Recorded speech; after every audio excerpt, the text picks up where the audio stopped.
you put a link here for me, please? That's my page. You have to share it when it's live, not like this. Yeah, when it's live, you can share it. I don't know how to do it. Okay. All right, we ready? We're live. All right, everybody. Good evening. Sorry for keeping you waiting on us. We had a small technical glitch, but we are finally live and with you. My name is Mohammed Adawulai, and this evening I'm joined by a very busy man. He's probably busier than Angela Merkel. It's so hard to reach him. But we're joined by Mr. Wenzel Michalski, who is the director of Human Rights Watch Germany, and he is joining us live from Berlin. And our program for tonight is concerns the rising waves of anti-Semitism in Europe. Obviously, I think if you live in Europe or anywhere in the world for that matter, the history of Jews in Germany and all over Europe has been well documented. What happened during the Second World War. I think it is fair to say that Germany's history in the 20th century and Europe's history of the 20th century cannot be written fully without an account of what happened to Jews under Hitler, and but unfortunately, several decades after the end of the Second World War, we still have remnants of those feelings, and that had that led to the mass persecution of Jews. And I think it is fair to say that we have made a lot of progress since then, but still there is enough ill feeling to be ignored. And with me to discuss this and more is Mr. Michalski, and I'm very, very happy that you found time for not only myself but for our audience. So welcome to the program, Mr. Michalski. Hi, hello. Thanks for having me. You're welcome. So let's get into it. My research shows that you actually attended university here in Hamburg. Were you born in Hamburg as well? What can you tell us about your experience as a student here in Hamburg?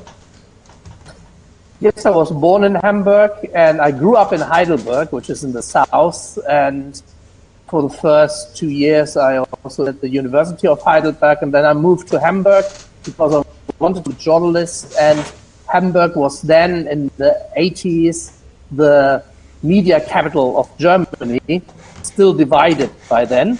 Okay. And I went there and I studied history and politics. And in my spare time, I started working as a journalist, and then later became a full-time professional journalist after I finished my studies.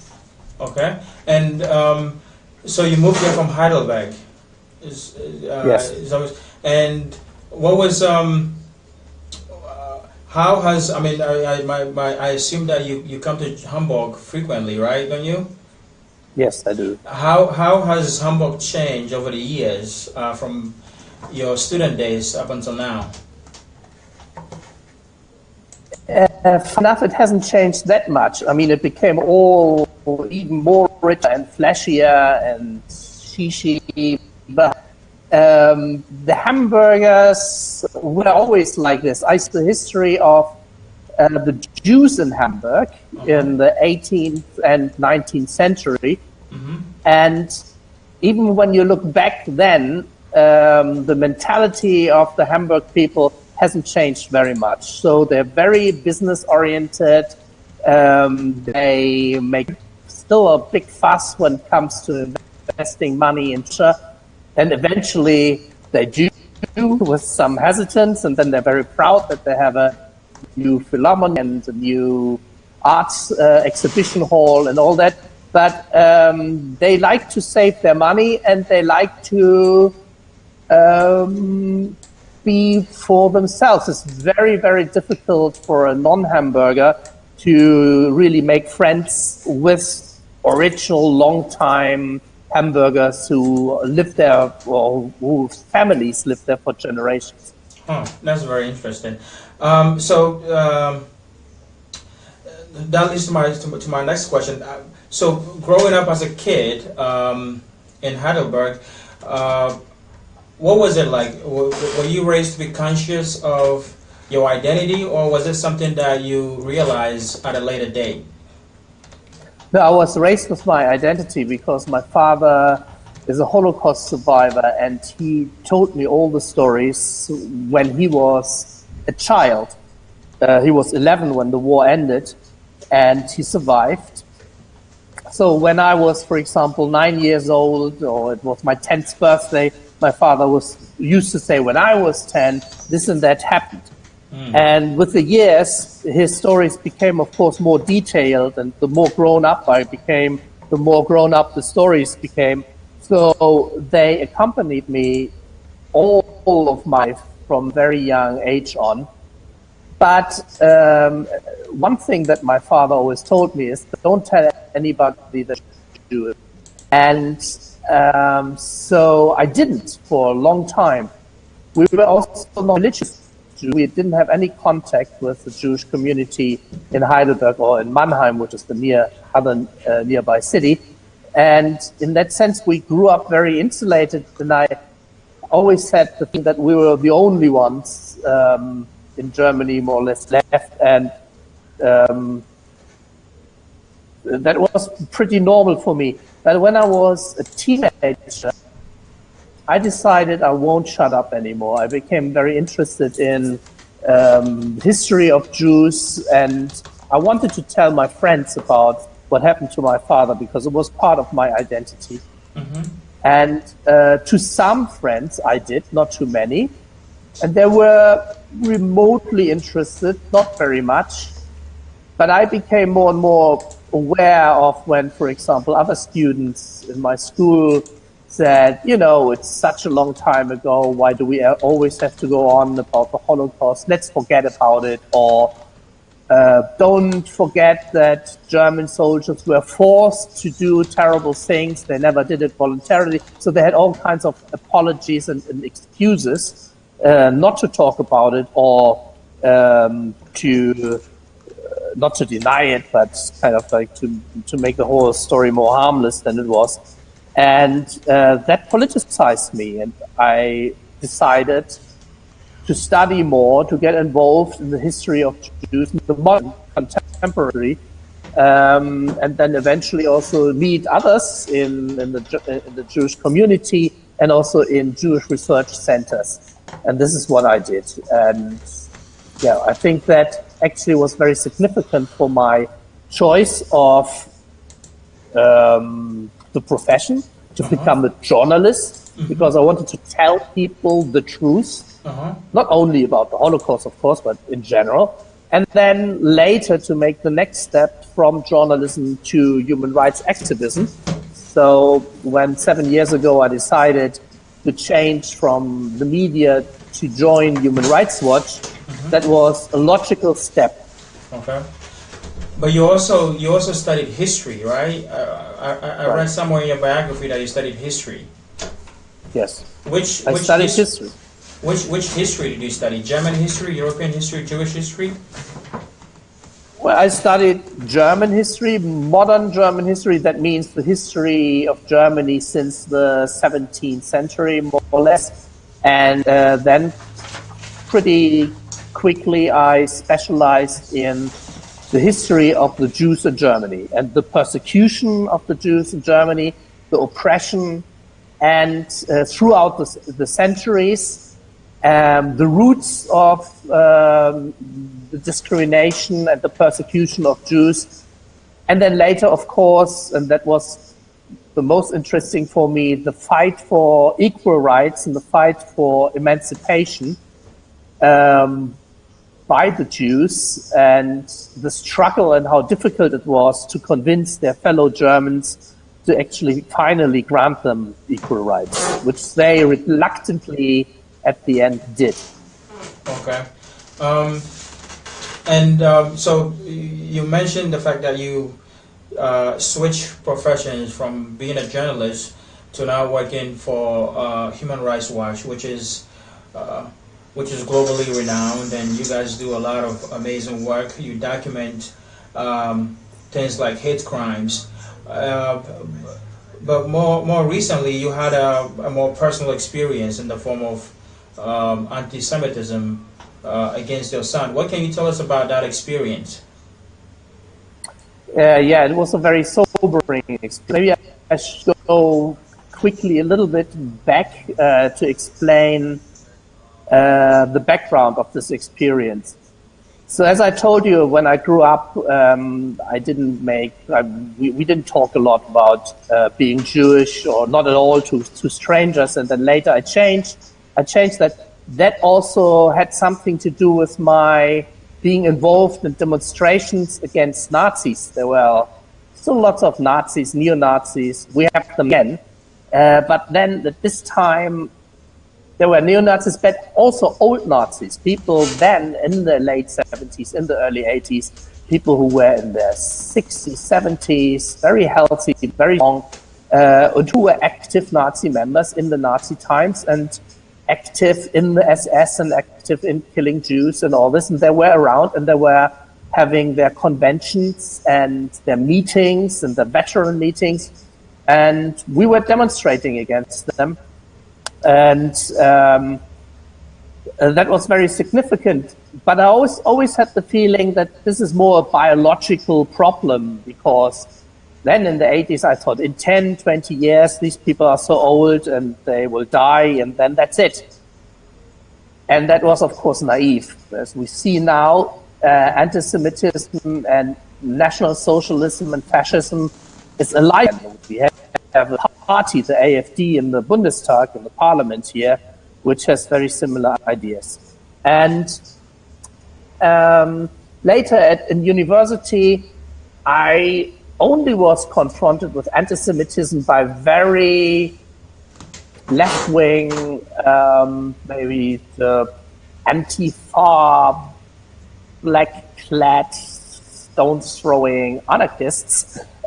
And but these were kind of more ideological, and I saw them always as not very serious struggles. I mean, it annoyed me because I was very sympathetic to the left cause when I was a student, but I realized that anti-Semitism goes through all the fabrics and all kind of actions. So how does it? So I guess you are, in a way, taking us through a long journey. So how did it like start with your own son? How did you what was that experience like? 'Cause I saw an interview that you gave to DW, I think last year, yes, where you talk about the experience that your own son had in Berlin. How was that? Yeah, I mean, sorry for giving you the long tour, and I'm finishing with this now and get to my son.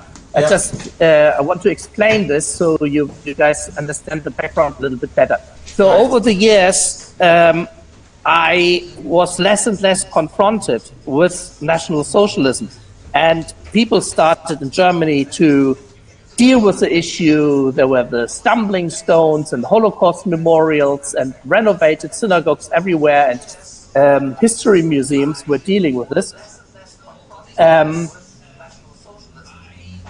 So I thought the problem is disappearing until last year, when we sent our son to a multicultural school in Berlin, and where suddenly the old ghost of anti-Semitism started to haunt us again. He went to that school and was very happy that it was multicultural, and he made friends immediately. And was it a private school or a public school? No, by the way? it was a public school. It was a so-called Gemeinschaftsschule, which is a progressive school, very inclusive, with people with mental and physical disabilities in the classroom together with other students. students who didn't speak very well German, and all this mix was very attractive for my son because he's a bit of an idealist. And we lived together at this time with a Syrian refugee in our home. And my son felt a huge solidarity with Syrian refugees. And at this school, there were some refugees as well as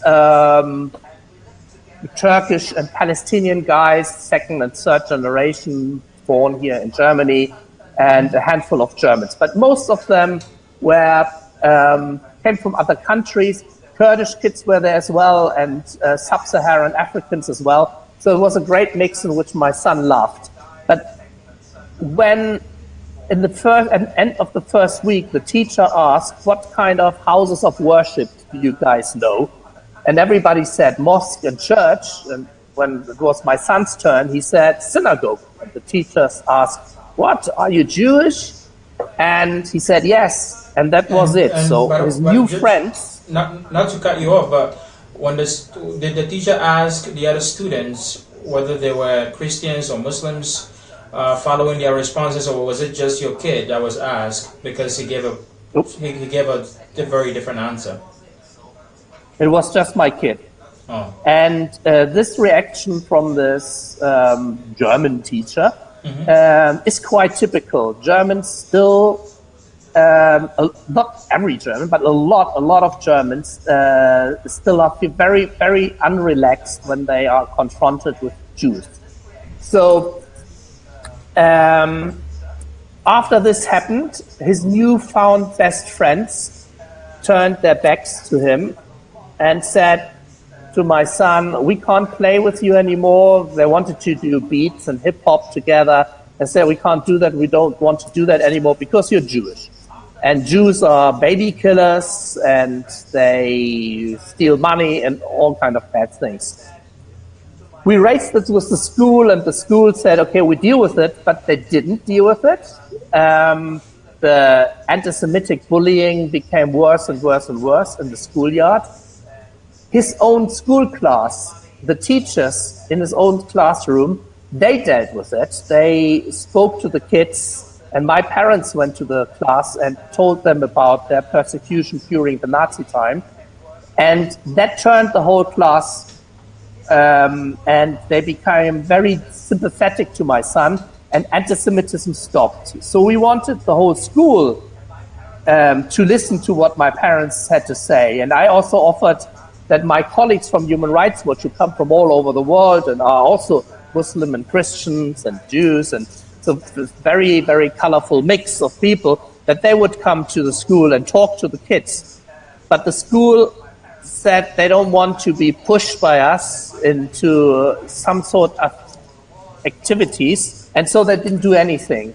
And the insults and the physical attacks, the beatings, the kicking became worse.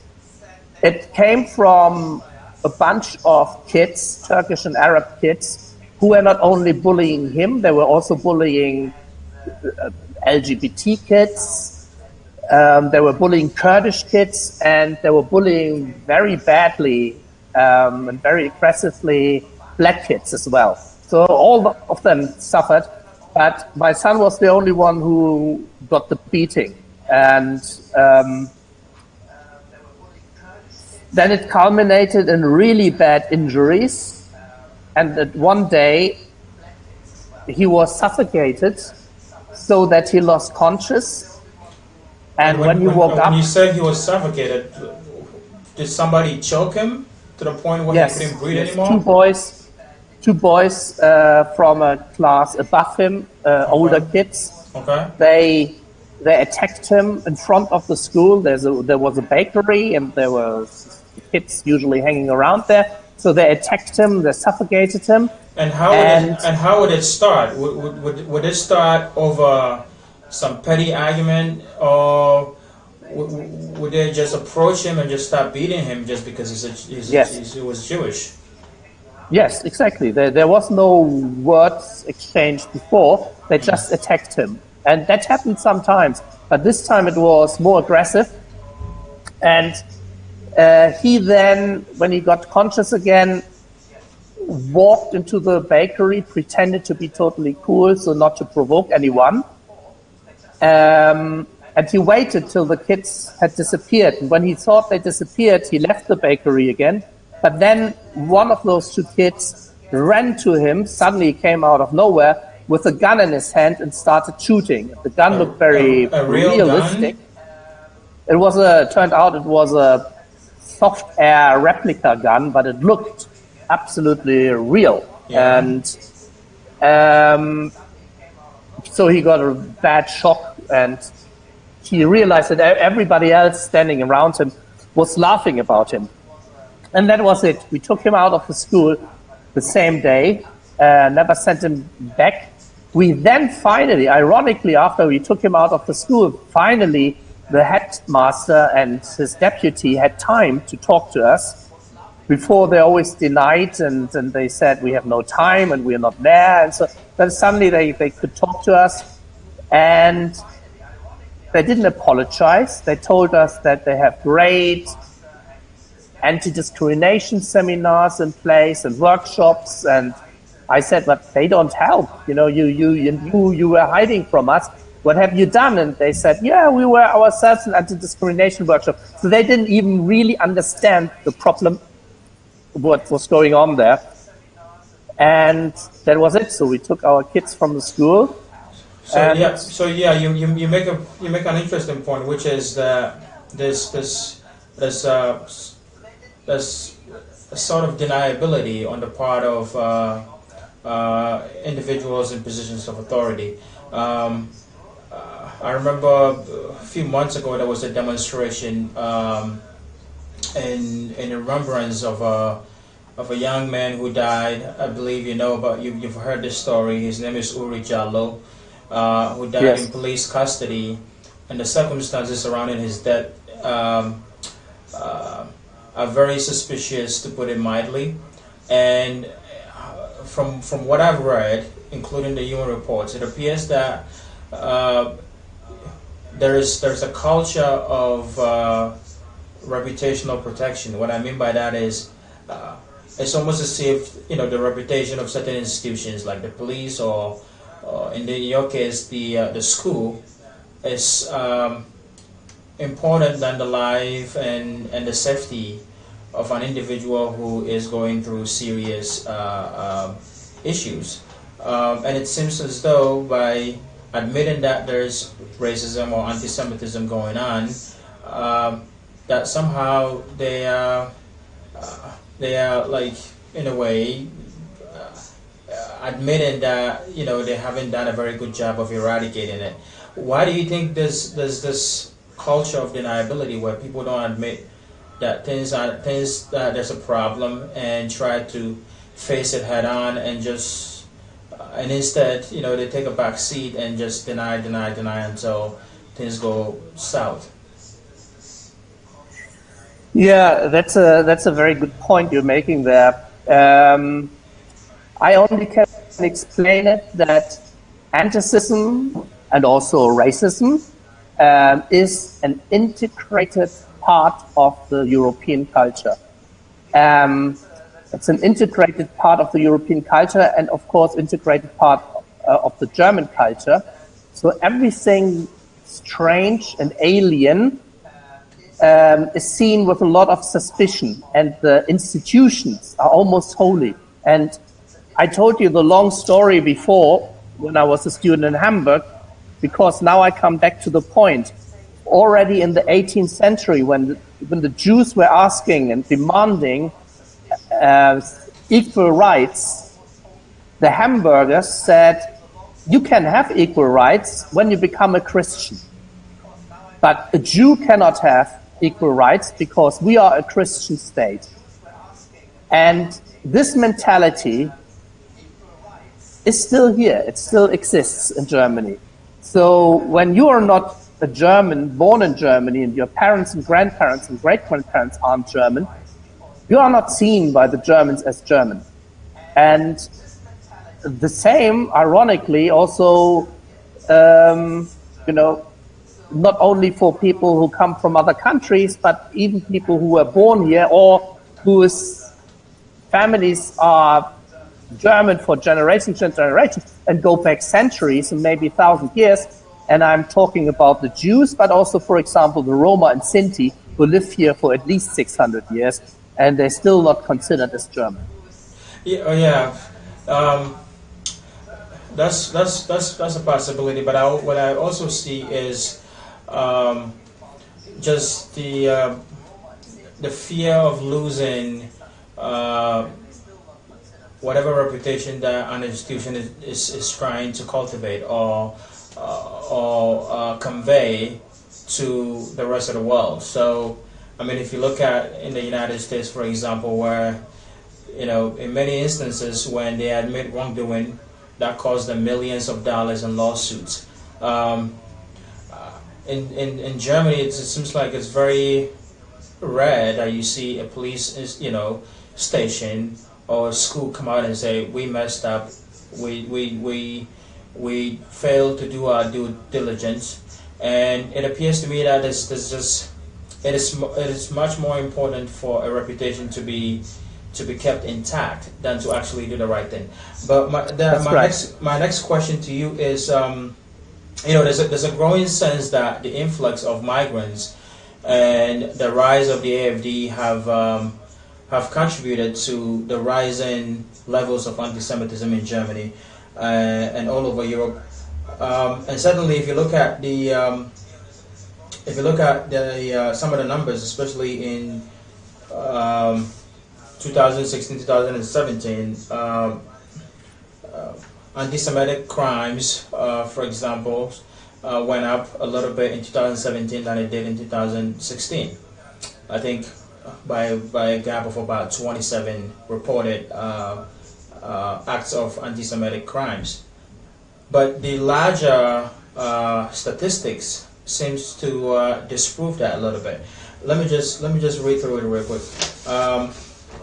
This is according to the Ministry of Interior.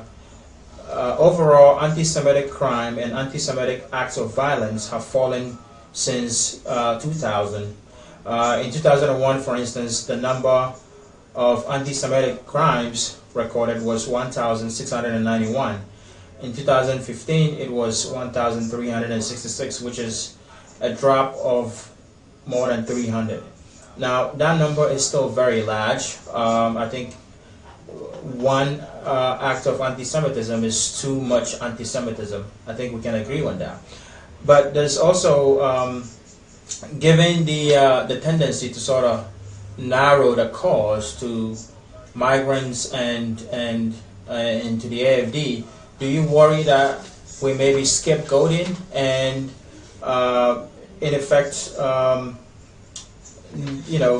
casting the net so narrowly, such that we ignore that there's a strong possibility that the person who harbors some kind of ill feeling towards Jews may be that neighbor that you've known for your whole life? Yeah, I think it's very difficult now to rely on statistics. So let me roll back. So first of all, are you surprised by the numbers? Do you think the numbers, matches what you and many in the Jewish community in particular feel as the reality? And why do you think there's a discrepancy between what many in the Jewish community feel and what the official statistics say? And then secondly, so why don't we start with that? Okay. First of all, most incidents are not being reported by the police because usually people do not trust the police to really process these things, and too many times they went into a dead end, so people just stopped reporting these. So the unofficial number is of course much higher, and when you talk to Jews these days, everybody has experienced anti-Semitism, and more increasingly recently. And I think very recently, and the new numbers are not there yet, and we will see other numbers, the attacks against Jews have risen as the attacks against Muslims, for example, or foreigners have risen again. You can't divide these. They belong to one pot. So people who attack homes for asylum seekers, for example, centers for asylum seekers, arson attacks and all this, they also attack Jewish institutions. They graphic and all this against, also whether it's Muslim institutions or Jewish institutions, they hate both.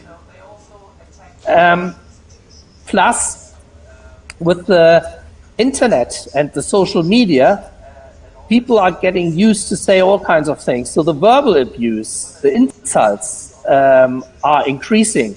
The taboos, which we had in wide parts of the society, are largely not there anymore. And even middle-class liberal people now, maybe under disguise of a wrong name, say outrageous things, things that they didn't dare to say before, and now they can, let it out.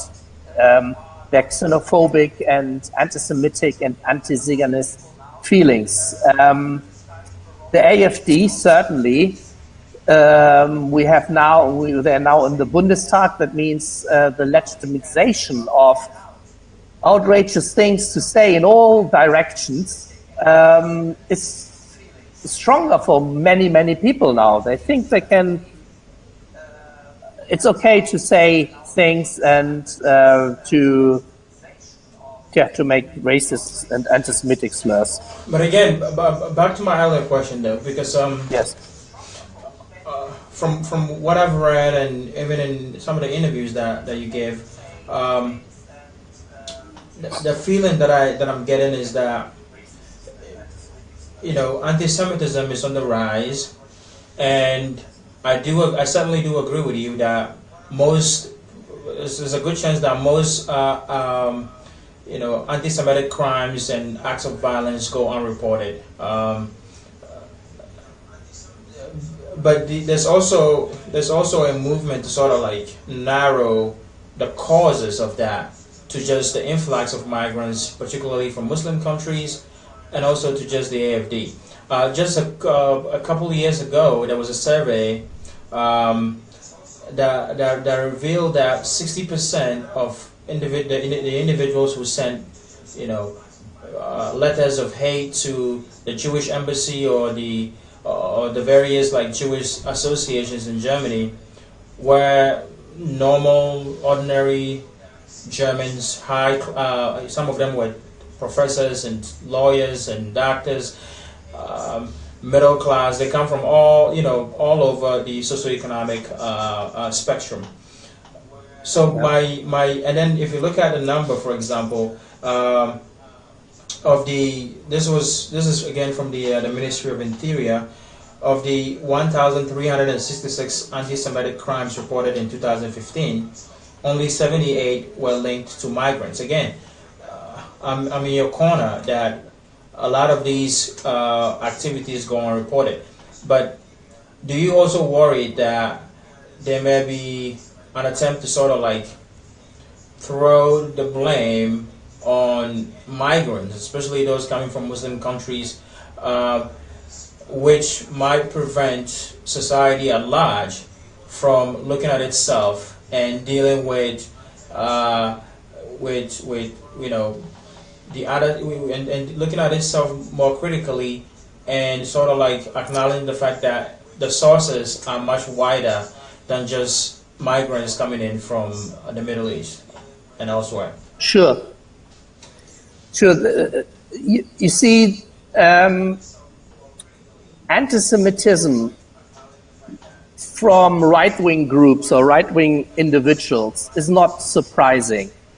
And anti-Semitism from left-wing groups or left-wing individuals is not surprising. Anti-Semitism from people from Muslim countries is also not surprising. And anti-Semitism, which is Israel-related, is also not surprising. But what is shocking and very worrying is the rise of anti-Semitism in the so-called nice middle classes, the educated, the liberal people. And this is very worrying because then that goes to the fabric of the society.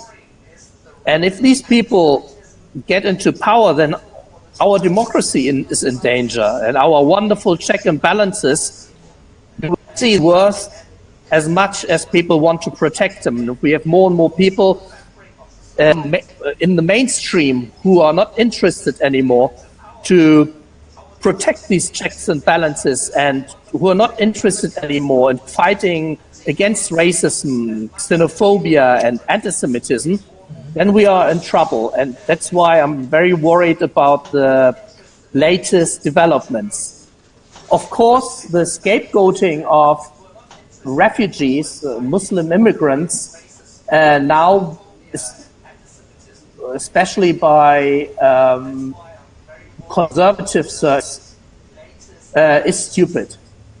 Of course, there's anti-Semitism in those countries, and people who come here have been infiltrated by this anti-Semitism. We have to deal with this. We have to tackle this. We cannot deny it. We cannot put it under the carpet. And that is a challenge that this society has to do. But by just pointing the finger at them and saying, look, they are the anti-Semites and they are importing anti-Semitism as if this hasn't existed here before for more than 2,000 years, then that only leads to a huge putting it under a big carpet and forget about it. Yeah, and, I think that would be a serious deflection. That would deny all of us the opportunity to direct our medicine to those areas where the wound is ripe. So let's go to I have more questions for you. So how much do you think the Israeli-Palestinian conflict influence violence against Jews, and are you worried that people in 2018 are still not able to distinguish between the Israeli government and the Jewish people all over the world, and even the Israeli people for that matter? Yeah, I mean, your question is almost a rhetoric question. Of course, I mean, this is what they wanted, the school wanted us to believe, that when my son was attacked by kids whose parents or grandparents came from Palestine, that this has something to do with Israel. And I think this is a lame excuse.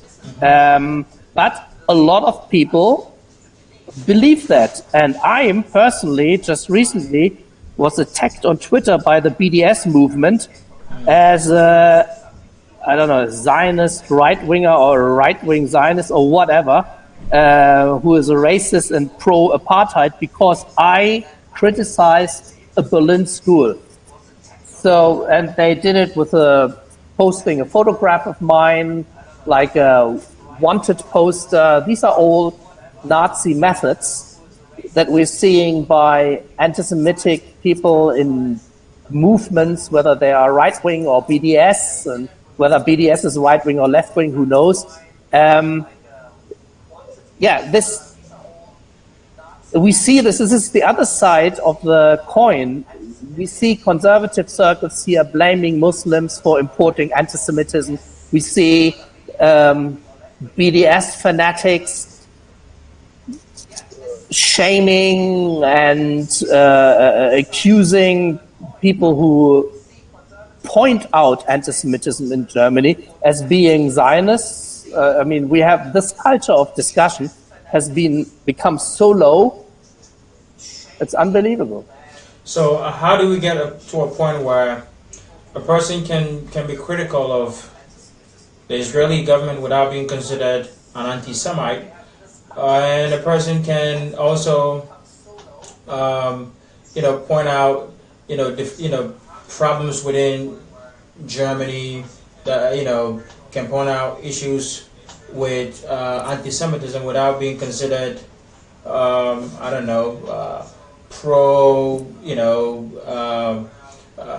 pro like Israel, or being too much, being too Jewish, or even I think that to some extent there's a culture of there's a sense that it's very hard to even to be believed when you talk about some of the experiences that you go through, because people think you're trying to create a problem where it doesn't exist. How do we get to that point where people can point out problems without being labeled? Well, I think we just should stop listening to very loud-mouthed idiots, and they exist on all sides. Of course, you can criticize Israel without being labeled as an anti-Semite, because Israel is a state and has an elected government, and and governments make mistakes, and sometimes they do even violate human rights. And then, for example, Human Rights Watch is criticizing the Israeli government for doing this and that and that and that. And this is a very legitimate thing to do. And as much as you can criticize Germany and other countries. And on the other hand, when you are speaking up against anti-Semitism and you are then attacked by pro-Palestinian groups, they are fanatics. Stop listening to them and just follow your own sense of reason. So for the German society, how do you think we can get to a place where we can talk about issues of racism and anti-Semitism in a way that is honest, that doesn't make and more importantly, how do we get to a point where this institutional deniability is put in check? Do we need policies? What do we need? How do we get to a point where institutions like the schools, like the police departments, when they commit errors, they admit it and fix it? How do we get to that point? Because it feels to me that institutional deniability is a major problem. It gets in the way of parents and other concerned citizens. It gets in their way of confronting serious issues, and it also prevents us from moving forward. Because if you as an institution that is in the position to do so much do nothing, then it gets in the way of progress. How do we get to that point where institutions can admit wrongdoings and fix them without dragging people and individuals through serious difficulties? It is a political decision. There has to be the political will, and then there has to be action. For example, there are ways to tackle the problems if we already in kindergartens deal with these problems, deal with racist prejudice and anti-Semitic prejudices. But that also means that teachers have to be trained. And I mean, let's face it, anti-Semitism and racism is here forever. And it won't go away. But we need institutional ways, regulation and rules how to deal with that. I don't mean like get rid of the right to free speech and whatever. No. But we have to agree to some codes, like we agreed that, for example, for the emancipation of women or the liberation of workers. So century-old discriminations can be stopped not from today to tomorrow, not in a very short time, but in a long time, in an ongoing and honest discussion. And we have seen improvement in workers' rights in Germany, in women's rights in Germany in the last decades, massively. Not perfect yet, but massively. So now we have to start tackling racism and anti-Semitism. And if we do that, then we can make progress. We never can get rid of it, but we can maybe keep it in check, and controlled. So how best can we do that? How best can we tackle racism and anti-Semitism in order to create in the schools, to create a kind of progress that you're pointing out that we have today in with regards to women and other groups? So with the schools, what should we do with the teachers? So let's look at the school as an institution, for example. What should we do with teachers? What should we do with the other administrators? What should we do with children in the classroom? Should we have policies that they have to follow? Should we have like sensitization workshops? How should we go about ensuring that our kids go to schools and study in environments that are truly culturally diverse and devoid of racism and any kind of hatred? Yes, we have to start in the schools. And that has shown my own private experience. The teachers at that school and the administration of the school and also the local politicians were absolutely overwhelmed with this incident. I mean, as unbelievable as it sounds, this school has the label of School Without Racism, and it's a multicultural school, but the teachers were not multicultural. We have to start with the teachers. We have to start with the kids in kindergarten. And we need workshops, we need policies, and we need also accountability. So far, the schools, they do not have to report incidents like this. So they need every month or on a regular basis, they need to report. Accountability to who? Is it to like a parent-teacher association or to a government body? Who should the schools account to? It should, account to a government, to an oversight body. Okay. There should be a monitoring body. We now have anti-discrimination officers in Germany, in Berlin, for example. They're doing a great job, but they're absolutely overwhelmed. There's just one person for the whole of Berlin, for the whole of all of Berlin schools. And she herself, because her father is from Africa, so she is black, and herself she's discriminated very much by teachers, you know. So there's a lot to do, and if you just look at it without any euphemism and really with an honest look, then you see the problems that are there, and then you can start tackling them. But we haven't even started tackling them. So this is actually high time to do it now. And so my last two questions for you. What's your message for a kid out there who is currently going through what your son went through? And lastly, what is your message for the good citizens? What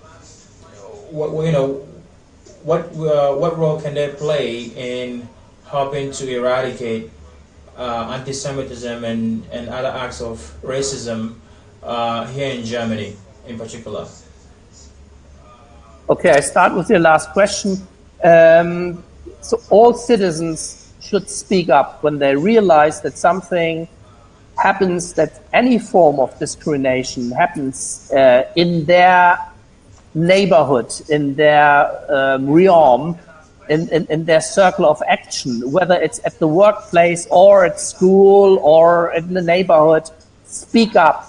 We need to have civil courage. It's high time now, otherwise this country goes to bits.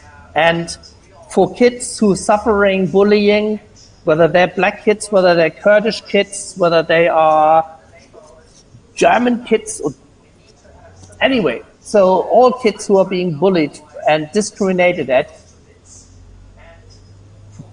speak about it. If you cannot talk to your teachers, there are groups that help you, and you can find them in the internet. If you Google anti-Semitism, and you can find groups that can help you, can speak to. If you can't find anything on the internet, then go, for example, to the Council of Jews or to the Jewish community in your neighborhood. Or if you're Kurdish, go to your Kurdish community. But speak up and get people to support you, and only then things can come to daylight and can become tackled. Yeah, I think those are very, very important points.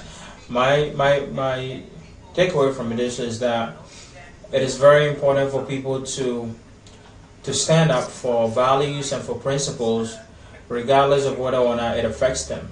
Because when I speak about racism,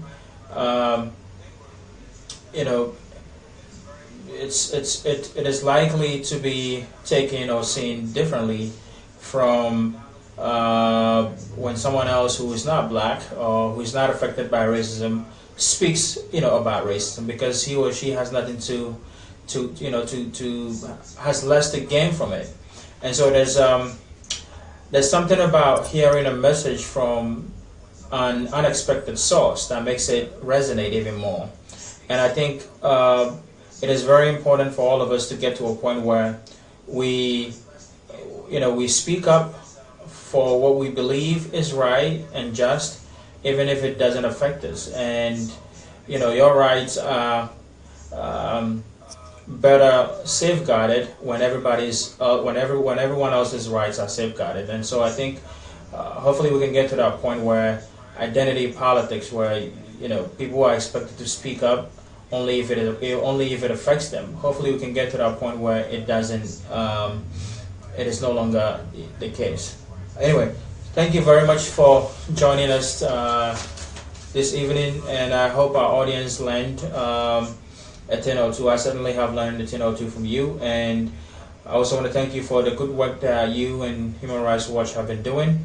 And I'm very, very appreciative of the fact that you have taken some time out to spend it with us this evening. Thank you so much, and I hope to see you around. Thank you very much for having me. Okay, all right. Choose. Goodbye. Bye.